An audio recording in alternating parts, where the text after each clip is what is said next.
창세기 16장은 거의 모든 사람들이 이 시대의 세계 역사의 큰 혼란의 한 축이 되는 중동 문제, 이스라엘과 반이스라엘, 또 이스라엘 밖에 있는 사람들 속에서도 또 무슨 파, 또 무슨 파 이렇게 하면서 서로 분쟁을 일으키고, 그 외에도 세계 역사에 굉장히 큰 악영향을 주었던 미국 9.11 테러의 또 용의자들로 보여지는 또 중동계의 사람들의, 자기들 쪽에서는 순교, 또 자유진영 쪽에서는 테러 이렇게 말하고, 물론 그 사건 역시 또 조작되었다고 말하는 분도 계시긴 합니다만, 여튼간에 현재까지 전 세계 대부분의 사람들이 알고 있는 종교 전쟁의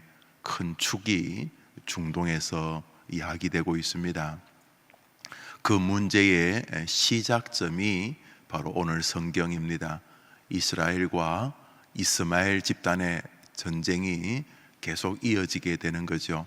그 이스마엘의 출발이 오늘 성경에 등장을 합니다.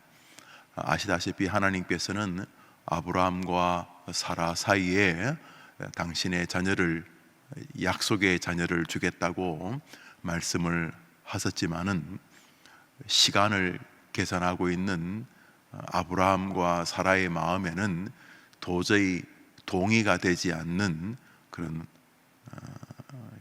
시간이 흘렀습니다. 하나님의 말씀이 맞겠지요.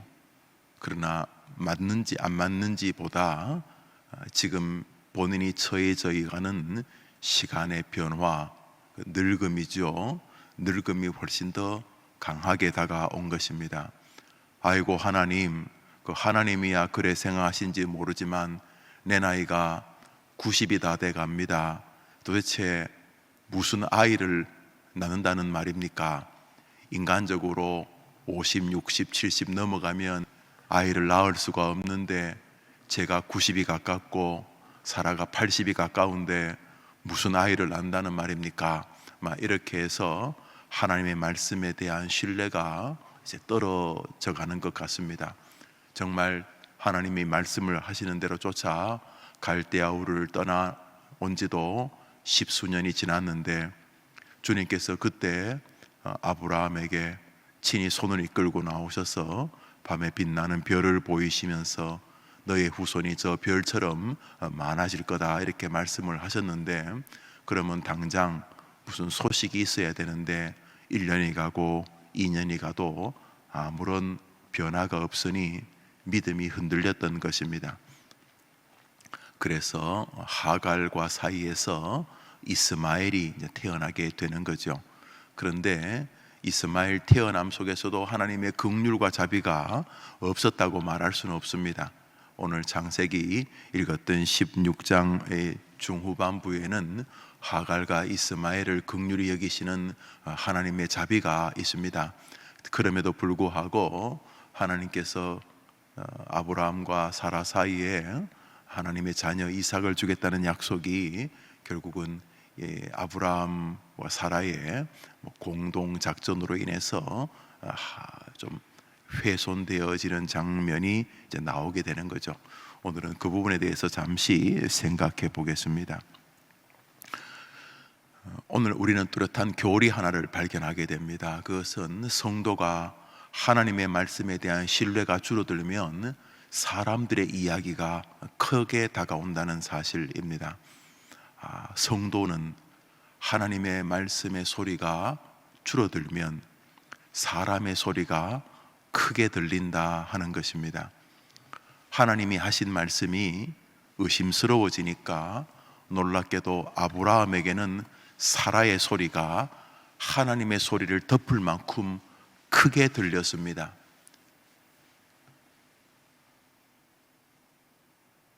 사라가 아브라함에게 말합니다. 당신이나 나나 자꾸 나이가 늙어가는데 치명적으로 당신이야 남자니까 나이가 많아도 정자가 어떻게 만들어질지 모르겠지만 나는 도저히 아기를 가질 수 있는 이미 폐경기를 지난 지 수십 년이 흘렀다. 그리고 이렇게 건강치 못한 노인 여인에게 어떻게 아기가 생기겠는가? 내 하인 중에 하갈이라고 하는 20대 아이가 있지 않느냐? 당신이 그 아이에게서 아이를 출생하면은 뭐 내 아이는 아니지만 당신의 씨로 태어난 아이니까 그 역시 당신 아이가 아니겠느냐? 그래서 당신이나 나나 나이가 들면은 더 이상 자식이 없지 않느냐? 그러니까 옛날에 당신이 우리 집 종 엘리에셀이 내 후계자입니다. 그랬더니 하나님이 당신한테 아니다, 너에게 자식을 주겠다고 했다고 하지 않았느냐? 그때 하나님 그렇게 말했지. 그러니까 당신하고 나 사이에 주겠다는 것은 하나님이 약간 실수하신 것 같고, 당신이 뭐 하갈에게서 아이를 낳는다 하면 그것도 당신 아이니까 양자로 입양도 하는데 당신의 자녀로 태어나는 것이면 나는 동의한다. 그러니까 이거 거의 뭐 여성으로서는 완전히 자기의 어떤 자존심도 내려놓고 정말 이 아브라함의 가문을 잇겠다는 지극한, 뭐 참 지극정성이고 거의 뭐 살신성인 같은 여성의 그런 마음이니까 아브라함이 그 말을 굉장히 아주 훌륭하게 들었나 봐요. 뭐 아브라함이 여자를 좋아했다라기보다는 우리 집 사람이 이렇게까지 우리 가문을 이어가려고 하는구나, 참 애틋하다, 그랬던 것 같아요. 그랬는지 뭐 아니면 뭐 아브라함도 남자여서 그래요 뭐 또 좋아했는지는 모르겠습니다만, 여튼간에 하나님이 말씀하셨지만은 상황이 그렇게 안 돼요. 상황이 지금 주일날 교회를 나갈 상황이 아니야. 먹고 살아야 되니까. 상황이 내가 뭐 하나님께 무슨 헌금을, 내가 11조를, 내가 지금 내 상황이 그럴 상황이 아니.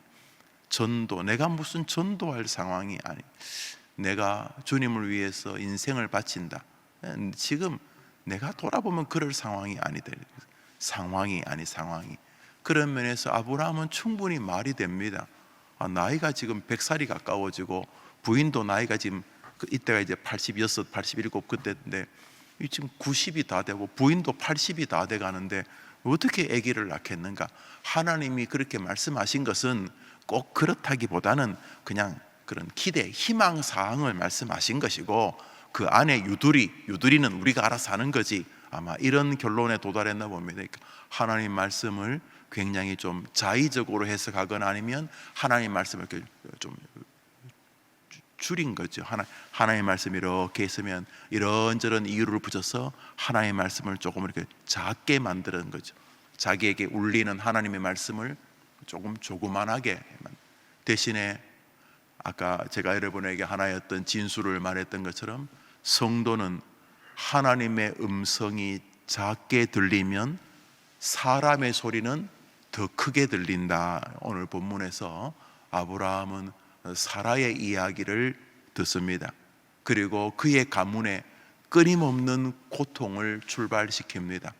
사라와 하갈은 끊임없이 당대에서도 서로 미워하고 시기하고 무시하고 쫓겨가고 고난당하고 뭐 이런 수많은 이 아브라함 가계에도 큰 고통을 주었지만 수많은 인류에게도 아주 큰 고통을 주게 됩니다. 성도는 하나님의 말씀을 소홀히 여기면 사람의 소리가 더 크게 자신을 장악한다는 것을 기억해야 합니다. 그 대표적인 사람이 자기 자신입니다. 하나님의 소리가 자꾸 줄어들면 나도 사람이죠. 자기의 소리가 자꾸 커집니다. 하나님의 말씀이 자꾸 생애에서 줄어들면 자기 생각이 커집니다. 그래서 그들은 The Bible say, 하나님이 말씀하시기를 이렇게 말하지 않습니다. 그들이 주로 하는 말이 내 생각에는, My opinion, 내 의견은, 이렇게 말합니다. 뭐 우리 의견이 나쁜 건 아니지만 하나님 앞에서 우리 의견이 무슨 그런 의미가 있습니까? 내일을 압니까? 모레를 압니까? 가족들과 텔레비전을 보면서 개그 프로그램을 보면서 키득키득 웃다가 밖에서 들려오는 전화 한 통을 받는 순간 텔레비전 꺼봐라, 가족 전체가 절망과 슬픔에 사로잡히는 게 인간 아닙니까? 우리는 내일 일을 모릅니다. 방금 전 텔레비전을 보면서 웃다가 외부에서 걸려오는 전화 한 통을 받는 순간 집안 전체에 찬물을 끼얹은 것 같은 절규와 절망이 불어닥치는 게 인간 아닙니까? 내일 일을 아십니까? 지금 시간이 5시 45분인데 6시 45분에 무슨 일이 벌어질지 아십니까? 오늘 저녁이 여러분의 생애 마지막 저녁이 아니라고 장담할 수 있겠습니까? 우리가 우리의 인생에 우리의 의견이 무슨 큰 대가를 지불할 만한 능력이 있습니까? 하나님이 결정권자라고 우리는 믿지 않습니까? 놀랍게도 그럼에도 불구하고 성도는 불신자는 아예 하나님의 소리에 귀를 기울이지 않지요. 그래서 그들은 짐승 같다 그랬죠. 내일을 알지 못하는 벌레와 같은 것이에요. 그러나 하나님의 택자인 성도들은 하나님의 말씀, 하나님의 소리, 하나님의 음성이 자꾸 줄어들면 염려 때문에 줄어들고 나이 때문에 줄어들고 어설픈 교만 때문에 줄어들고 여튼간에 하나님의 소리가 줄어들면 사람의 소리가 나를 더 크게 장악한다는 것을 알게 됩니다. 수많은 사람들이 하나님이 하시는 소리를 묵상하지 않고 자기 내면의 소리를 묵상합니다. 시편 1편은 이렇게 말하죠. 복 있는 사람은 여호와 율법을 즐거워하여 그 율법을 죄하러 묵상하는 자로다.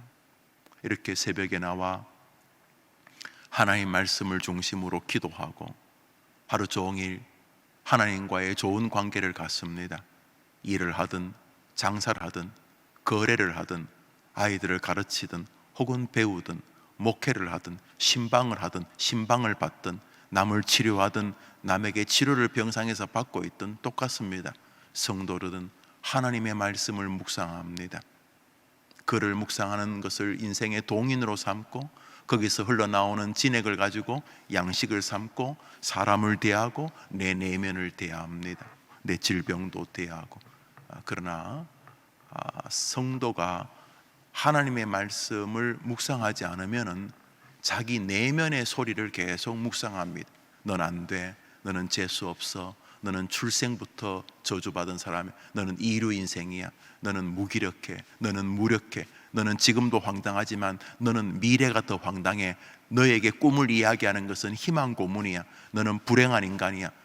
하나님의 말씀을 묵상하지 않으면 사람은 되도 않는 자기 일을 묵상합니다. 여러분 안에서 꺼낼 거 좀 있습니까? 타 종교는 안에 좀 있다고 말합니다. 안에서 자꾸 이렇게 해서 이렇게 안에서 뭔가를 꺼낸다. 우리 기독교는 안에 아무것도 없습니다. 만물보다 부패한 것이 인간의 심령이라. 안에서 썩은 쓰레기가 있는데 그거 묵상한다고 금 되겠습니까?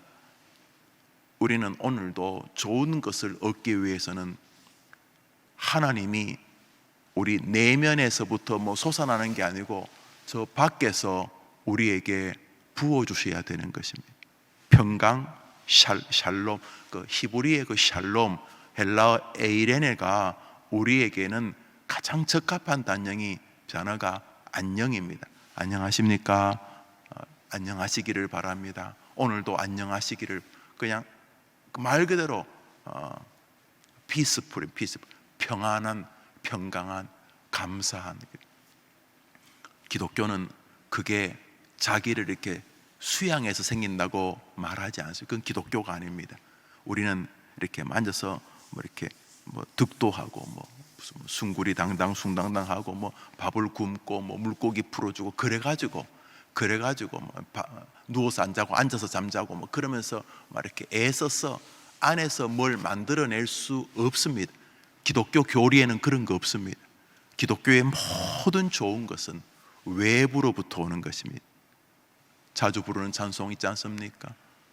평화 평화로다 내면 속에서 솟아나네. 아닙니다. 하늘 위에서 내려오네. 오늘도 십자가의 은혜가 우리의 주님의 음성을 통해서, 말씀을 통해서, 신앙의 놀라운 은총의 축복을 통해서 우리에게 임할 때 우리는 오늘도 감격의 삶이 되는 것입니다. 그래서 우리는 오늘도 내 내면을 묵상하지 않고 하나님의 말씀을 이렇게 묵상하게 됩니다. 그러나 하나님의 음성이 줄어들면 사람은 자기의 소리에 자꾸 묵상의 중심을 둡니다. 끊임없이 자기를 묵상하는 결론은 자기가 탁월하지 않다는 결론에 도달하죠. 그가 정말 정직한 사람이란, 야, 나는 죄인이구나, 여기까지죠.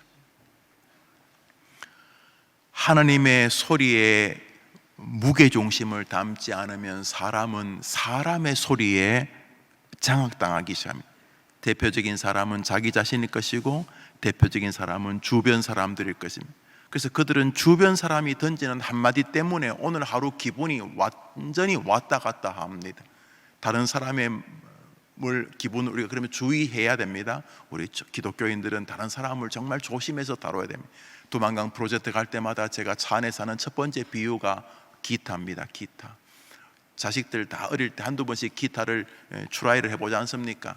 처음 하다가 끈기가 있는 친구는 잘하고 못하는 친구는 손 좀 아프고 하면 그냥 그만하고, 그러는데 등안에 기타를 한두 번씩 사주셨을 것입니다. 그러면 소파 옆에 혹은 아이들 방 옆에 소파가 이렇게 기타가 기대져 있습니다. 청소하다가 기타라도 한번 건들거나 하면 기타가 쓰러지면 그냥 둥 하고 울립니다. 왜 울리냐 하면 그 소리통이 있어가지고 그 현이 움직일 때마다 그 소리가 딩 움직입니다. 아주 예민합니다. 줄 하나 튕기면 그 소리통이 딩딩딩딩 음악이 되는 거지. 인간의 마음은 기타통보다 훨씬 더 예민합니다. 눈빛 하나에, 말 한마디에 둥 울립니다. 다른 사람을 상처되지 않도록 노력하는 거 굉장히 중요합니다. 굉장히 조심해야 합니다. 그러나 그리스도인들은 그 외부로부터 돌리는 소리에 지나치게 장악되는 것 자체를 하나님 앞에서 많이 회개해야 합니다. 아니 목사님, 저 사람이요 그딴 소리 해가지고 기분 나빴어요. 그럴 수 있죠. 예, 기분 나쁠 수 있습니다. 그러나 그 기분 나쁘다는 게 문제가 아니라 타자, 그 사람의 소리에 과도하게 장악당하는 것은 하나님을 서운하게 하는 것입니다. 그래서 말 한마디 때문에 막 살인이 벌어집니다. 말 한마디 때문에 가정이 붕괴되고, 말 한마디 때문에 형제가 몇십 년째 왕래를 안 합니다. 그 말 한마디 때문에.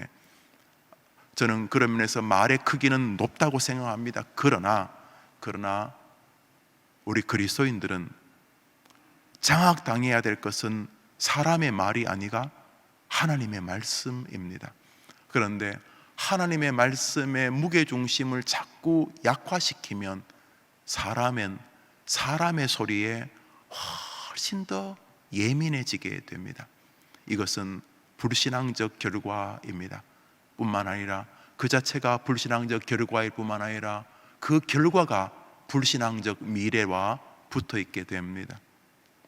하나님의 말씀이 작아지자 아브라함에게는 불신의 사라의 말이 훨씬 더 지고지선처럼 다가왔을 것입니다. 형편적으로, 상황적으로 훨씬 더 인간적이지 않습니까? 여보, 어떤 여자가 자기 남자를 다른 여자에게 밀어넣겠어요? 그럼에도 불구하고 내 나이는 이미 80이요 90이 다 돼가요. 여보, 이제 더 이상 당신과 나 사이에 애가 태어나는 것은 불가능해요. 그 하나님 말씀이 그냥 그런 좋은 소리지 무슨 성경대로 되는 게 되겠어요? 그냥 하나님이 좋게 말씀하신 거예요. 에서 하나님의 말씀을 약화시키면서 그 두 부분은 사람의 소리를 공유합니다. 굉장히 커졌습니다. 거기 애틋함이 있고 그 인간의 어떤 그 감미로움도 있고 그 눈물겨운 순애보도 있지 않습니까? 그래서 사람의 소리에 그들은 마음을 합치게 됩니다. 그리고 나서 그 가문과 이 조국 안 전 세계에 끔찍한 결과를 낳습니다. 히브리서 기자는 이삭과 이스마엘을 비교하면서 한 사람은 약속의 자식이고 한 사람은 여인의 자식이다. 그냥 그냥 한 인간이다 이렇게 말하면서 약속의 자녀를 구별합니다.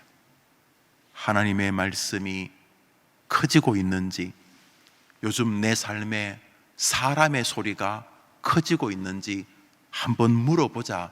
주님은 오늘 우리에게 이렇게 말씀하시는 것이 틀림없어요. 여러분을 막 힘들게 하는 게 누굽니까? 하나님의 말씀입니까? 사람의 말입니까? 진짜 중요한 게 무엇입니까? 수고하고 무거운 짐진 자들아 다 내게로 오라. 오늘 이 말씀이 여러분의 양식입니까? 이 세상의 이 논밭에서 여러분은 그 말씀을 먹으면서 힘을 얻습니까? 두려워 말라 내가 너와 함께함이라. 이 말씀이 여러분의 양식이 됩니까? 하나님이 세상을 이처럼 사랑하사 독생자를 주셨으니 이 말씀이 여러분에게 양식이 됩니까? 아니면 오늘 저 사람들의 말이 여러분에게 양식이, 여러분의 오늘 에너지원은 무엇입니까? 여러분은 오늘 즐겁게 하고 괴롭게 하고 여러분을 힘있게 하고 여러분을 힘없게 하는 에너지원이 무엇입니까? 여러분의 인생밭에서 여러분은 어떤 곡식을 먹고 있습니까? 스펄전 목사님이 말합니다. 지쳤습니까? 주님의 밭으로 오십시오. 이 곡식은 어떻습니까? 두려워 말라 내가 너와 함께함이라. 이 곡식은 어떻습니까?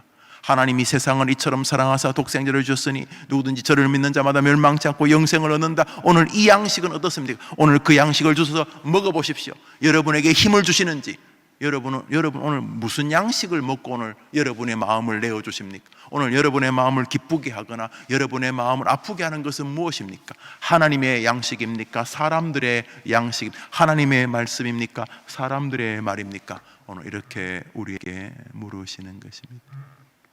오늘자 날주 마태복음 15장입니다. 마태복음 15장입니다. 오늘자 날주 마태복음 15장입니다.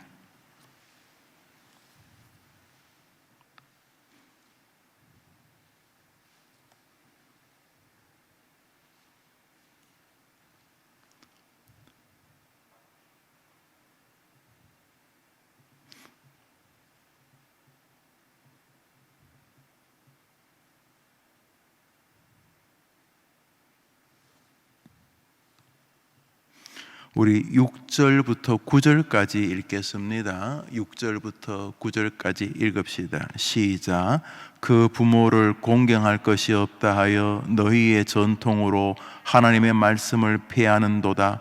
외식하는 자들아, 이사야가 너희에게 관하여 잘 예언하였도다. 일렀으되 이 백성이 입술로는 나를 공경하되 마음은 내게서 멀도다.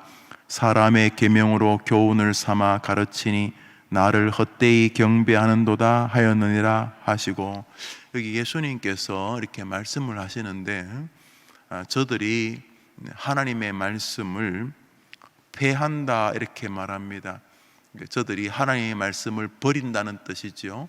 놀랍게도 이들이 하나님의 말씀을 버리는 이유가 하나님을 섬긴다는 이유 때문이라는 것입니다. 사람들에게 내 부모를 공경하라 이렇게 제5계명을 말했더니 그 바리새인들이 우리는 하나님을 경배합니다 이렇게 말을 했다는 것입니다. 그래서 우리는 하나님을 경배하기 때문에 부모님을 경배할 여력이 없습니다 이렇게 말했다는 것입니다. 그랬더니 하나님께서 너희들이 가지고 있는 사람의 전통으로 하나님의 말씀을 버렸다 이렇게 말씀하고 계십니다. 9절을 보십시오.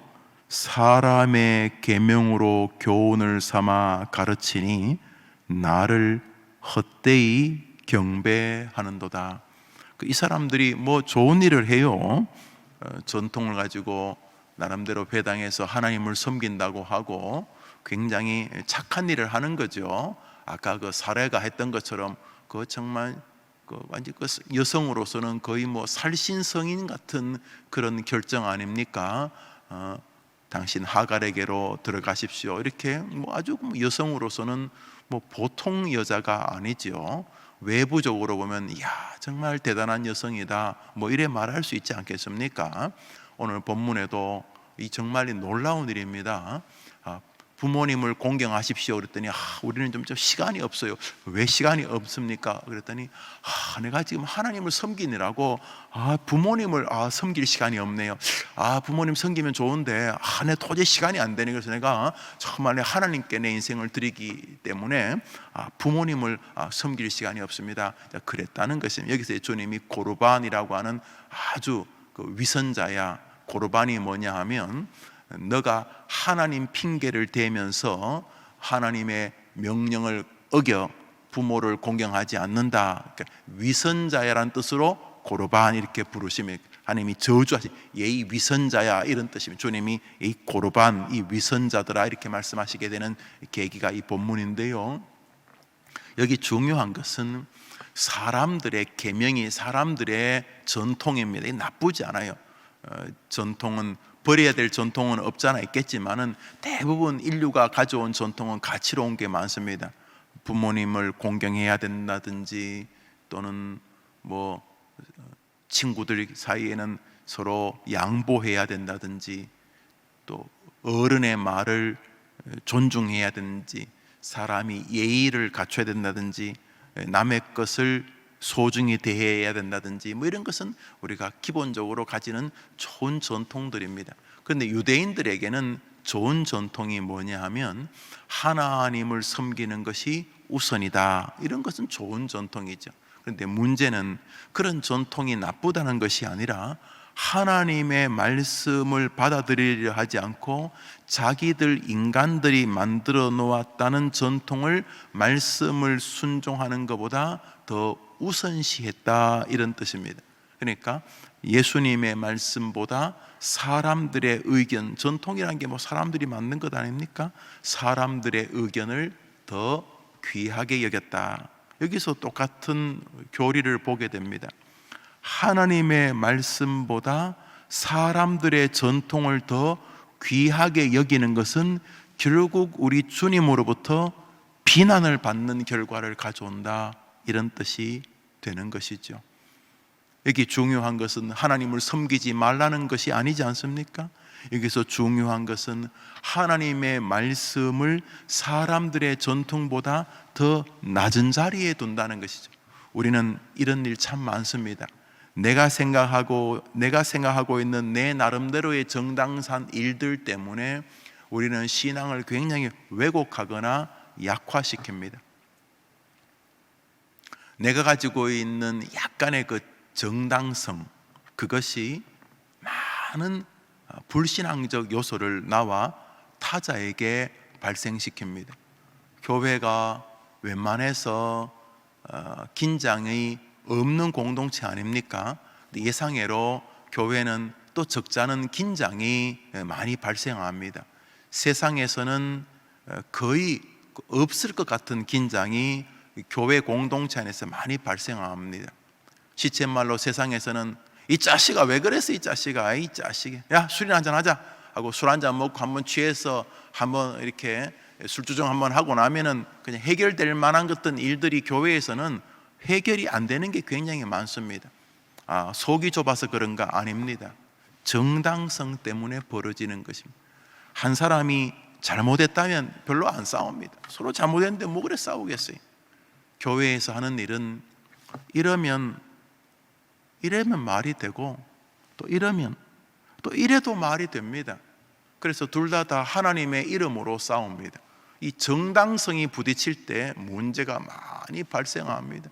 한쪽은 경찰이고 한쪽은 도둑이면 그렇게 많이 안 싸웁니다. 도망은 갈지 몰라도. 그런데 한쪽도 경찰이고 한쪽도 경찰이 싸우면 이게 문제가 커집니다. 정당성이 서로에게 있기 때문입니다. 우리 삶에서 이런 일들이 굉장히 많이 벌어집니다. 사랑하는 여러분, 정당성이 정당한가는 하나님이 결정하는 것입니다. 우리는 내가 정당성을 내세우는 그 순간에도 그 정당성의 뿌리가 교만, 자기 자랑, 자기 과시 이런 것들이 그 정당성 밑에 뱀처럼 또아리를 틀고 있을 가능성이 높습니다. 그래서 우리는 바른 말을 하고 있는 내가 거짓될 가능성이 있다는 것을 늘 기억해야 합니다. 내 말이 정당하면 정당할수록 기독교인들은 더 주의해야 합니다. 왜냐하면 주님은 우리의 말도 들으시지만 우리의 말 밑바닥에 있는 우리의 중심을 보시기 때문입니다. 그래서 교회에서는 정당하지 않을 때는 더 조심하실 것이고, 내가 정당성이 크다고 생각할 때는 더 조심하셔야 합니다. 오늘 주님에게 거의 독사의 자식들이라 이런 수준으로 꾸중을 듣는 사람은 그 쥐꼬리만한 인간의 전통의 정당성에 자기의 모든 근거를 두었기 때문입니다. 그들은 사람들의 말과 전통을 신주단지처럼 붙잡고 있는 동안 하나님이 말씀하시려고 하는 핵심적인 교리를 놓치고 있었습니다. 그래서 주님이 말씀하십니다. 저들은 사람의 계명으로 교훈을 삼아 나 여호와인 예수 그리스도를 헛되이 경배하는도다. 오늘도 우리는 끊임없이 소리를 듣습니다. 내 내면으로부터 울려오는 소리입니다. 아이고 인간아, 이 한심한 인간아, 이런 소리도 듣기도 하고, 야 너 대단한 사람이야, 너 괜찮은 사람이야, 이렇게 이런 소리도 듣습니다. 이게 다 나쁘다는 게 아니에요. 내면으로부터 들려오는 너 한심한 소리야, 이것도 괜찮아요. 그러니까 우리가 주님을 바라보죠. 오늘 내가 그래도 야 오늘 너 잘했어, 이런 자기 칭찬은 곧바로 하나님 고맙습니다 라고 하는 하나님의 은혜로 나아갈 수 있으니까 나쁘지 않아요. 그러나 그 어떤 소리보다 더 중요한 소리는 하나님의 말씀의 소리입니다. 복 있는 사람은 여호와의 이 율법의 이 말씀을 즐거워하여 그 말씀을 주야로 묵상하는 자로다 라고 성경이 말하는 이 일이 우리 앞에 있습니다. 오늘도 우리는 수많은 사람들의 소리를 듣게 됩니다. 사라의 소리입니다. 여보, 사라의 소리입니다. 친구야, 사람의 소리입니다. 우리는 끊임없이 세상의 소리를 듣습니다.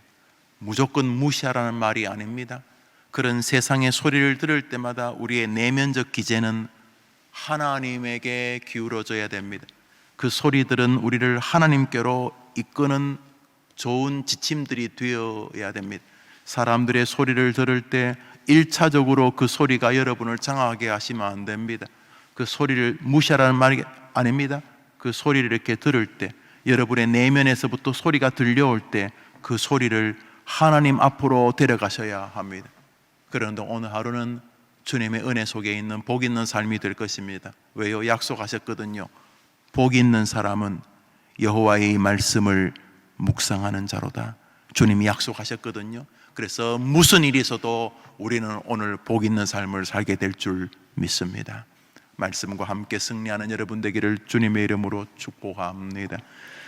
주님 가르친 기도로 우리 예배를 마치겠습니다. 기도합시다. 하늘에 계신 우리 아버지여, 이름이 거룩히 여김을 받으시오며 나라의 마옵시며 뜻이 하늘에서 이룬 것 같이 땅에서도 이루어지이다. 오늘날 우리에게 일용할 양식을 주옵시고 우리가 우리에게 죄 지은 자를 사하여 준 것 같이 우리 죄를 사하여 주옵시고 우리를 시험에 들게 하지 마옵시고 다만 악에서 구하옵소서. 에게 나라와 권세와 영광이 아버지께 영원히 있사옵나이다. 아멘. 기도합시다.